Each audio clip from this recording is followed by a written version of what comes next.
Recently I had the opportunity to attend a funeral of a colleague of mine at work. These funerals run the same pattern of all those that I've attended. The minister or the priest does the service and confirms to all and sundry in the audience that this person is not really dead, but has gone somewhere, either to heaven, but never is the person ever consigned to hell. One therefore wonders what the common perception of this idea of hell is. There's this attitude out there in the world that hell is a place of the eternal torments of the wicked, that their soul will go there to be eternally tormented in the flames of destruction. However, when one comes to examine the word hell, one finds that it comes from an old German word which was transported over into the English many hundreds of years ago.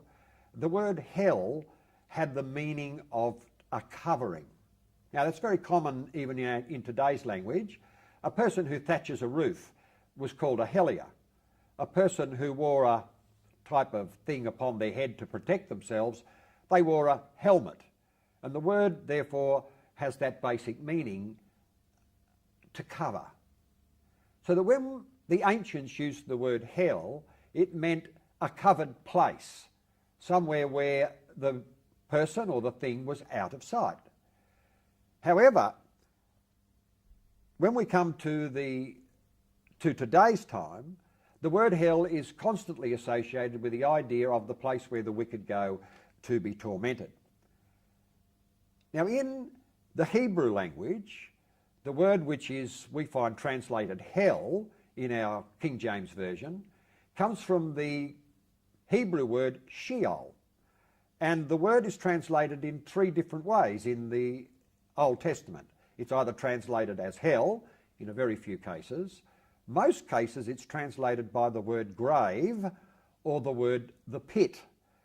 And it was a word which was used to describe the place where the dead went. That is, they went into the pit. The Old Testament knows nothing about eternal torments being there for those who have gone into the pit or the grave or into hell. So that the Hebrews knew nothing about eternal torments. When we come, however, into the New Testament, we find that the translators had to use the word hell as a description of the Greek word Hades and of another Greek word, Gehenna. Now, it's terribly confusing the way the translators have used those two words throughout the New Testament. In the first instance, hell from the Greek word Hades simply means a place where the dead go. It's got nothing to do or not associated necessarily with eternal torments. So that the word hell, or the word which in the Greek is Hades, is commonly rendered in the New Testament by the word grave. So that where did Jesus go? He made his grave with the wicked. What grave? That is, the sepulchre in which he was buried was the grave, or they interned them in the ground, which was the grave or the pit. Now that's the common way in which the word is used. However, the translators confused them greatly by translating the Greek word Gehenna by the same word, hell, whereas there's a distinct difference between those two particular places. What is Gehenna? Turn up, go to encyclopedia, go anywhere and look up the word Gehenna, and you'll find it's made up of two words which simply means the Valley of Hinnom. Now the Valley of Hinnom was a location not under the ground for eternal torments. The Valley of Hinnom was in a valley outside Jerusalem where they used to take all the rubbish and used to burn all the rubbish. And it's said of Gehenna that the fires never go out in Gehenna. Well, that's probably very true of most rubbish dumps where all stuff is put.